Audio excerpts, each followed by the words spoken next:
नमस्कार. तुमच्या सगळ्यांचं आपल्या करिअर ऑर्बिट अकॅडमीमध्ये खूप खूप स्वागत आहे. आणि जर तुम्ही एमपीएससी राज्यसेवा ची तयारी करत असाल किंवा तुमचं ग्रॅज्युएशन झालेलं असेल किंवा 12वी वगैरे झालेलं असेल आणि तुम्हाला जाणून घेण्याची इच्छा असेल की एकदा आपण एमपीएससी परीक्षा पास केलं तर त्यामध्ये आपल्याला कोणकोणत्या पोझिशनवर काम करण्याची संधी मिळते. मग त्यामध्ये कोणत्या ग्रुप ए सर्व्हिसेस असतात, त्याची बेसिक सॅलरी काय असते, काय काय आपल्याला पर्क्स मिळतात, आपलं जॉब लोकेशन काय काय असतं, या सगळ्या गोष्टींची आपण डिटेल माहिती करून घेऊ. कारण काय असतं, ज्या परीक्षेची आपण तयारी करतो तिच्याबद्दल ह्या गोष्टी आपल्याला माहिती असणं काय असतं गरजेचं असतं. आणि अभ्यासामध्ये कुठे ना कुठे एक मोटिवेटिंग फॅक्टर सुद्धा असतं की बाबा हा मी एक्झाम पास केल्यानंतर मला या या पोझिशनला सर्व्ह करण्याची काय मिळणार आहे, संधी मिळणार आहे. म्हणून आपण काय करूया, डिटेल एमपीएससी राज्यसेवा ची तयारी करणारे जे कोणी विद्यार्थी असतील त्यांनी एकदा का एमपीएससी परीक्षा द्यायची ठरवलं किंवा दिली असेल किंवा देणार असतील तर ते व्यक्ती कोणकोणत्या पोझिशनवर जाऊ शकतात आणि त्या पोझिशनवर तुम्हाला काम करण्याच्या कोणत्या संधी मिळतात, तुम्हाला पर्क्स कोणकोणते मिळतात, तुमचं जॉब लोकेशन काय असतं, याबद्दल आपण एक डिटेल सुसंगत पद्धतीने काय करूयात, माहिती करून घेऊयात. आता बघा, एमपीएससी मध्ये राज्यसेवेमार्फत आहे ना 2 प्रकारची पदं भरली जातात. एक असतं ग्रुप ए सर्व्हिसेस आणि दुसरं असतं ग्रुप बी सर्व्हिसेस. ग्रुप बी सर्व्हिसेस. आणि आपल्या सगळ्यांना माहिती आहे, सगळे जे कोणी एमपीएससी करण्याचा ट्राय करतात त्यांना माहिती आहे की कोणती सर्व्हिससाठी आपण सगळे ट्राय करत असतो. That is the DC, deputy collector. सगळेजण, everyone is trying for that particular position. मग आता ही एवढी पोझिशन फॅसिनेटिंग का बरं आहे, कोणकोणत्या भागामध्ये काम करायचं, यांची वेतन श्रेणी वगैरे काय ते एकदा पाहूया. आता बघा, हे जे आहेत ना, समजा डीसी ही काय आहे, ग्रुप ए सर्व्हिस आहे. काय आहे, ग्रुप ए सर्व्हिस आहे. पे स्केल काय असणार आहे, तर S20 लेवलचा पे स्केल असणार आहे. ओके, म्हणजे काय, बेसिक पे तुमचा 56,100 हे 7व्या वेतन आयोगानुसार आहे. 8व्या वेतन आयोगानुसार हे पुन्हा बदलणार आहे. 8वं वेतन आयोग लागण्याच्या याच्या प्रोसेसमध्ये आहे. ठीक आहे. आणि मग एकूण वेतन किती येतं हातामध्ये आपल्याला, 1,00,000 कुठे 5,000 येतं. जर तुमची मेट्रो सिटी असेल तर 1,15,000 येतं, प्लस काही भत्ते त्याच्यामध्ये काय असतात, ऍड ऑन असतात. मग काही कटडाऊन सुद्धा होतं, तुमचा डिअरनेस अलाउन्स वगैरे कटडाऊन होतं. असं काय म्हणतात, ऍड ऑन्स आणि काही भत्ते कटल्यानंतर अराउंड 1,00,000 पगार आपल्या हातामध्ये येत असतो. विच शोज तुम्ही स्टार्टिंगला 1,00,000 रुपये सॅलरी आपल्याला हातात मिळणार आहे. म्हणजे हा जॉब किती प्रेस्टिजियस आहे हे त्याहून कळतं. आता फक्त प्रेस्टिजियसच नाहीये, तर तेवढी जबाबदारी सुद्धा आहे. आणि जबाबदारी काय आहे की कोणकोणत्या, आपलं नेचर ऑफ वर्क काय असणार आहे, कामाचं स्वरूप काय असणार आहे. एकदा का तुम्ही डीसी झाले तर डीसी होण्यासाठी बेसिक एलिजिबिलिटी काय असणार आहे, तुमची पात्रता काय असणार आहे की तुमची डिग्री झालेली पाहिजे कोणत्याही एका शाखेमध्ये. तुम्ही एक डिग्री होल्डर असलं पाहिजे. मग तुम्ही काय म्हणतात, आर्ट्स मधून करा, कॉमर्स मधून करा, तुम्ही सायन्स मधून करा, इंजिनिअरिंग मधून करा, मेडिकल मधून करा, कशातूनही डिग्री करा, पण डिग्री झालेली असली पाहिजे. म्हणजे काय, याचा अर्थ काय होतो, आयदर तुमचं वय वर्ष 21 असलं पाहिजे एक्झाम अटेम्प्ट करण्यासाठी. डिग्री होणं म्हणजे काय, एक बेसिक वयाचा क्रायटेरिया तिथे, तो 21 वर्ष पूर्ण असले पाहिजे आणि डिग्री होल्डर तुम्ही असले पाहिजे, तेव्हा तुम्ही फॉर्म भरू शकता. ठीक आहे. मग फायनल इयरचा जो स्टुडंट असेल तो सुद्धा फॉर्म भरू शकतो, काळजी करायचं कारण नाहीये. ओके.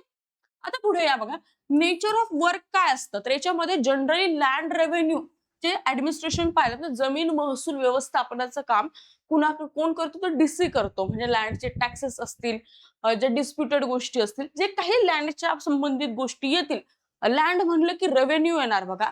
आणि त्या सगळ्या गोष्टी कोण हँडल करतं, डीसी हँडल करत असतो. ओके, खूप इलाइट अशी पोझिशन आहे.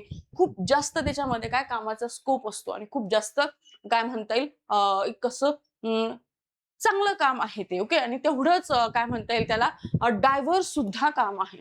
नंतर आहे लँड रेकॉर्ड्स मेंटेन करायचे, डिझास्टर मॅनेजमेंटचं एक्झिक्युशन करायचं, कुठे आपत्ती आली तर त्या व्यवस्थापनामध्ये सुद्धा डेप्युटी कलेक्टरला जावं लागतं. म्हणजे काय, in short deputy collector is a 24/7 job. Okay. म्हणजे कुठे डिझास्टर आला, तुम्ही असं नाही म्हणणार आता 10 ते 5चा टाइम संपला, मी नाही येणार, असं नाही म्हणतायत आपल्याला. ते आल्यानंतर आपल्याला तिथे जावंच लागतं. It is a kind of 24/7 job. Okay. तर हे आहे. नंतर बघा, जॉब स्टाईल काय असते, हाय ऍडमिनिस्ट्रेटिव्ह पॉवर असतात, तुम्हाला डिसिजन मेकिंगच्या पॉवर असतात. ओके. गव्हर्नमेंट बंगलो भेटतो, ऑफिशियल व्हेकल भेटते, ड्रायव्हर्स भेटतात, सिक्युरिटी गार्ड्स भेटतात. इन शॉर्ट तुम्हाला एक एवढे डायव्हर्स काम करायचं आहे तर ऑब्व्हियसली तुमचा स्वतःचा लोड कमी झाला पाहिजे, म्हणून ह्या सगळ्या गोष्टी काय असतात सरकार प्रोव्हाइड करत असतं. ओके, यांचं प्रमोशन काय होतं, एक 15 वर्ष सर्व्हिस केल्यानंतर ऍज अ डीसी एक IAS अधिकाऱ्याच्या लेवलला त्यांचं काय होतं प्रमोशन होतं. तुम्हाला माहितीच IAS अधिकारी काय होतं ऍट द एंड कमिशनर म्हणून सुद्धा काम करतो. मग हे सुद्धा त्या पोझिशनला जाऊ शकतात, म्हणजे काय which is a great job. आणि सरकारला म्हणजे प्रत्येक स्टेट गव्हर्नमेंटला काही जे स्टेट तुमच्या सर्व्हिसेस मधून आलेले जे कॅन्डिडेट असते त्यांना IAS साठी प्रमोट करावंच लागतं, हा नियम आहे. मग देर आर हाय चान्सेस तुम्ही डीसी झाला की तुम्ही निवृत्त एक IAS अधिकारी म्हणून व्हाल. ओके, नंतर आहे बघा खूप सुंदर SCP प्रद्युमन ऐकलं असेल तुम्ही आपल्या याच्यामध्ये CID मध्ये. ओके, ती जी पोझिशन आहे ती पोझिशन काय असते, एक तर DYSP किंवा SCP. तुम्ही जर पोलीस सर्व्हिसेस मध्ये जाण्याचं तुमची इच्छा असेल, इक्विव्हॅलंट पोझिशन आहे, फक्त ते लॉ अँड ऑर्डर मॅनेज करतात. हे काय करतात लँड रेव्हेन्यू वगैरे बाकीच्या गोष्टी मॅनेज करत असतात. मग जर वर्दीची आवड असेल, युनिफॉर्मची आवड असेल आणि तुम्हाला एका हायेस्ट लेवलला जाऊन सर्व्ह करण्याची इच्छा असेल, हायेस्ट लेवलला जाऊन सर्व्ह करण्याची इच्छा असेल तर आपण काय DYSP किंवा SCP या पदावर जाऊ शकतो. याचा काय आहे उपअधीक्षक किंवा सहाय्यक पोलीस आयुक्त. स्टार्टिंगलाच तुम्ही पोलीस आयुक्त या लेवलवर जात असता. यांना ऑब्व्हियसली आता पोलीस डिपार्टमेंटमध्ये आहे म्हणजे हाईटचा वेटचा क्रायटेरिया तिथे असणार आहे. मग हाईट पुरुषांसाठी 165 आणि महिलांसाठी 157 असायला पाहिजे. एक बेसिक हा क्रायटेरिया आहे आणि जनरली 157 सेंटीमीटर हाईट महाराष्ट्रीयन महिलाची असते, so not so big deal. आणि पुरुषांची सुद्धा तेवढी असते, सो काही असं एक्सक्लुडिंग क्रायटेरिया नाहीये, इन्क्लूड होऊ शकतो. मेजॉरिटी ऑफ द पीपल याच्यामध्ये काय करू शकतात सहभाग घेऊ शकतात. पुन्हा काय आहे तुमचं ग्रॅज्युएशन झालेलं पाहिजे ऑब्व्हियसली, तरच तुम्ही ह्या परीक्षा देऊ शकतात. पदवीचा शेवटच्या वर्षाला असणारा विद्यार्थी सुद्धा फॉर्म भरू शकतो, काही प्रॉब्लेम नाही. याचं काम काय आहे बघा, क्राईमचं प्रिव्हेन्शन करणे, क्राईमचं इन्व्हेस्टिगेशन करणे, रिजनल पोलीस स्टेशन मॅनेज करणे आणि पोलीस सेफ्टी आणि ऑर्डर मॅनेज करणे, हे त्याचं काय असतं काम असतं. Okay, uniform service with the immediate executive field authority, police vehicle with the Bacon quarter and bodyguards, ह्या सगळ्या गोष्टी याच्यामध्ये काय असतात आपल्याला मिळतात. म्हणजे काय तातडीने अधिकार मिळवून देणारी वर्दीची नोकरी आहे. पोलीस वाहन, शासकीय निवासस्थान, अंगरक्षक, ज्या काही डेप्युटी कलेक्टरला मिळतात त्या सगळ्या सुविधा यांना सुद्धा मिळतात, सो नो वरीज. देन आहे बघा यांचं जे काय म्हणतात प्रमोशन आहे ते ऍज SP होतं, जे की IPS कॅडरची एक असते जॉब असते. आय होप आणि तुम्हाला हे पाहून कळालं असेल की ह्या किती प्रेस्टिजियस तुमच्या नोकऱ्या आहेत. मग या नोकऱ्यांना जाण्यासाठी आपल्याला तेवढ्याच प्रेस्टिजियस एक्झामचा अभ्यास करावा लागतो, दॅट इज MPSC राज्यसेवा. आय होप ह्या गोष्टी तुम्हाला कळाल्या असतील. नंतर बघा नेक्स्ट आहे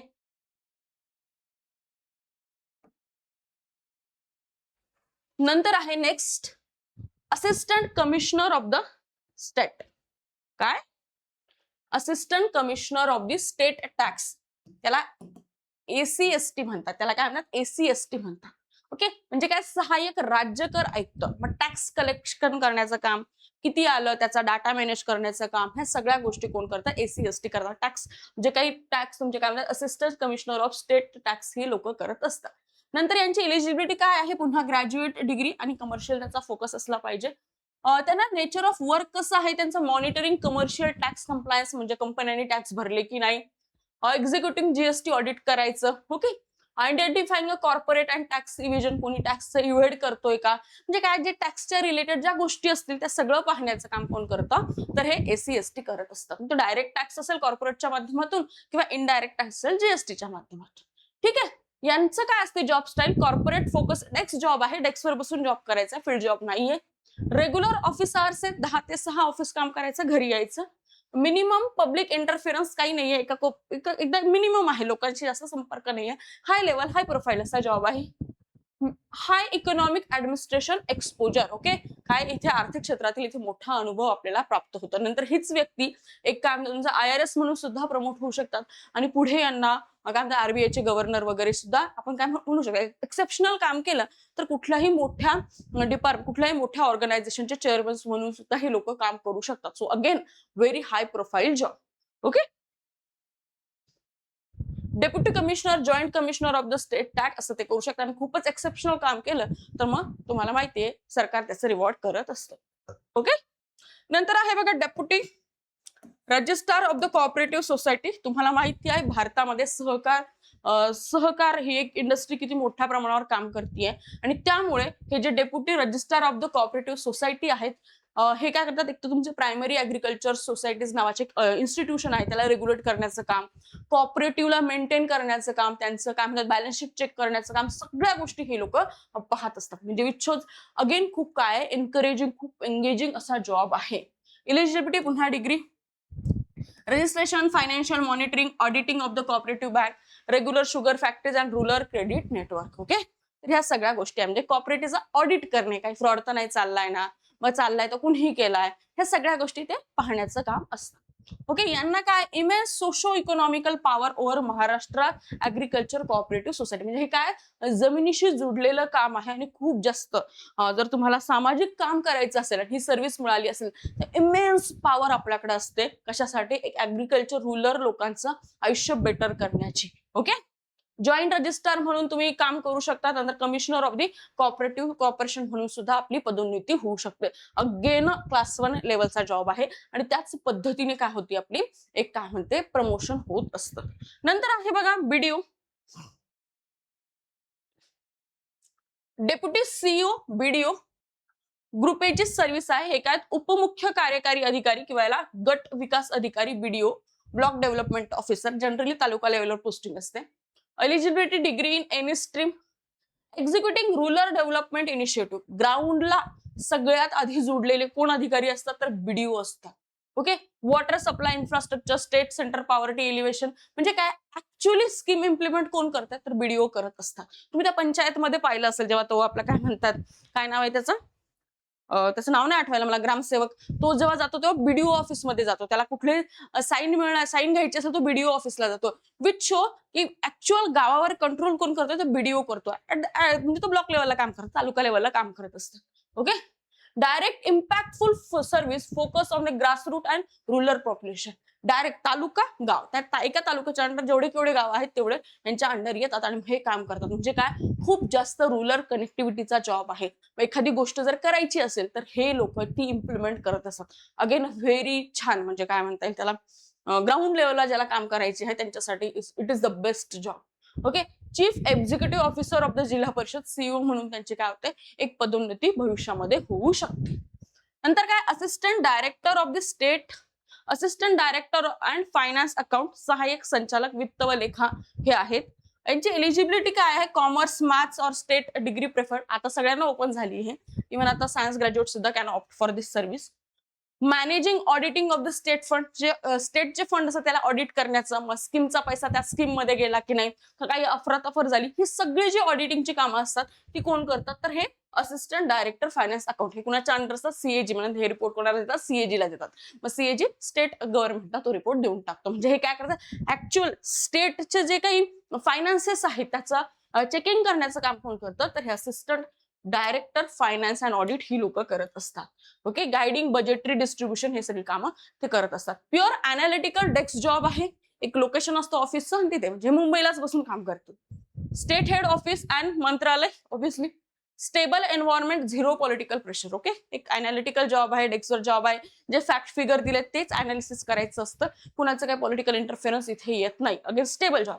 नंतर पुन्हा डायरेक्टर, डेप्युटी डायरेक्टर म्हणून त्यांचं प्रमोशन होऊ शकतं आणि त्याच्या पुढेही झालं तर director of accounts and treasury याच्यामध्ये त्यांचं प्रमोशन होऊ शकतं. हे डिरेक्टली कॅगच्या अंडर काम करत असतात, लक्षात ठेवायचं. नंतर येतात बघा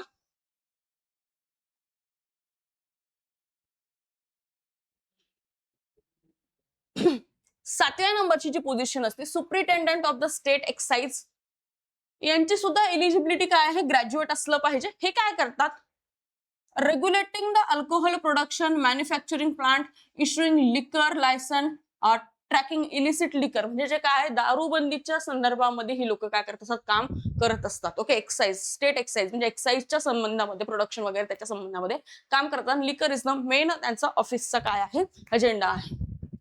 combination of enforcing authority in high state tax revenue generation, official and uniform, एक युनिफॉर्म असतं, व्हेकल वगैरे सगळं दिलेलं असतं. पुढे त्यांची पदोन्नती काय होते, डेप्युटी कमिशनर आणि जॉईंट तुमचे commissioner of the state excise म्हणून होऊ शकतात. अगेन अ व्हेरी काय म्हणता येईल चॅलेंजिंग जॉब आहे. अगेन इलिसिट लिकर ट्रेड मध्ये कोण असतात तुम्हाला माहिती, जे लोक इलिगल कामं असतात तेच करतात. काय चॅलेंजिंग जॉब आहे, ज्यांना चॅलेंजेस स्वीकारायचे त्यांच्यासाठी बेस्ट जॉब. नंतर आहे एज्युकेशन ऑफिसर MES शिक्षण अधिकारी महाराष्ट्र शिक्षण सेवा.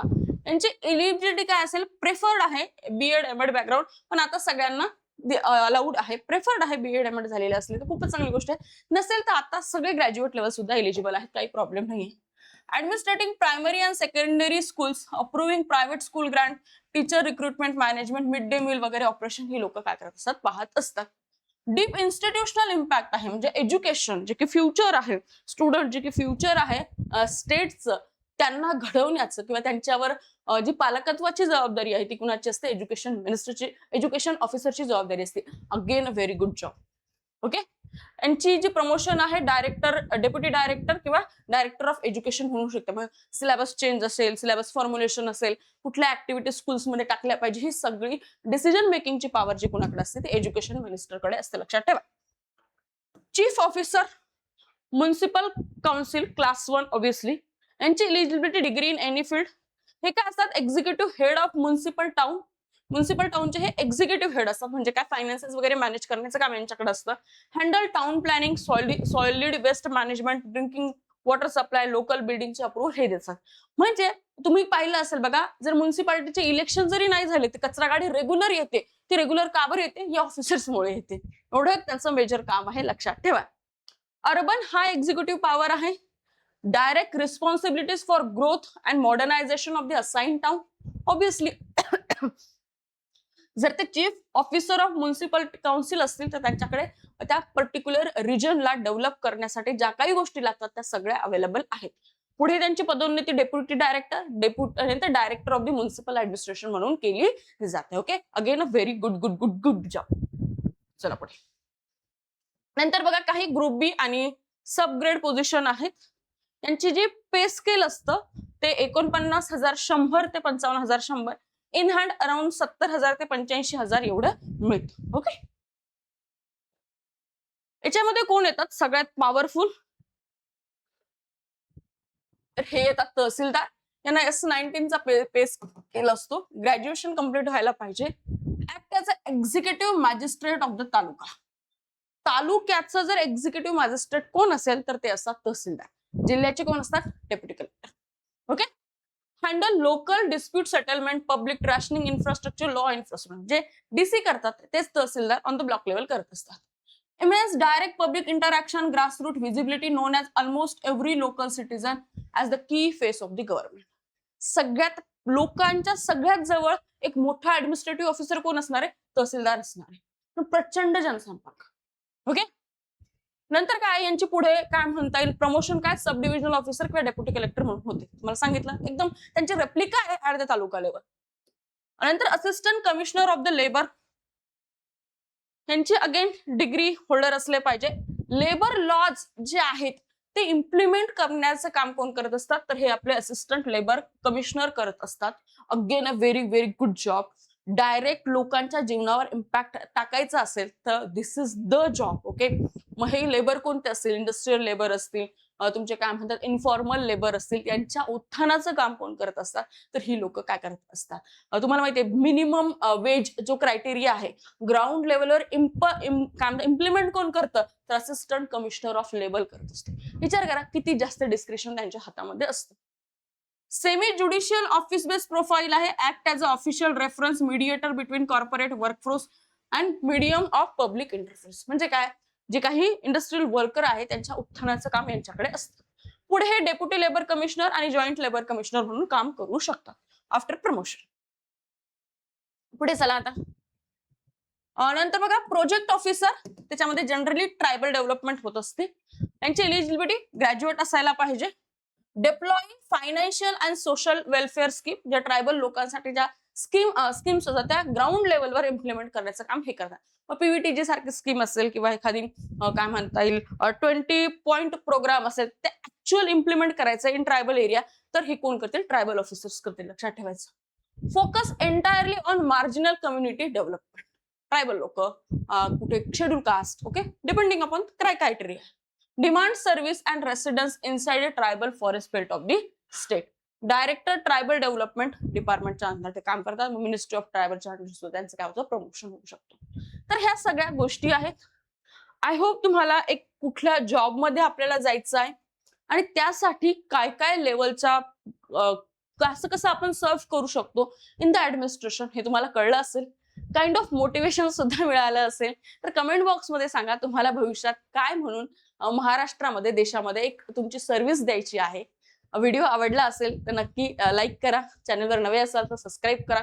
पुन्हा भेटूया एका नव्या व्हिडिओ सोबत, नव्या काही अशा आनंद काय म्हणतात कॉन्सेप्ट सोबत. तोपर्यंत thank you, bye bye and have a nice day. Okay, thank you. हे काय आलं?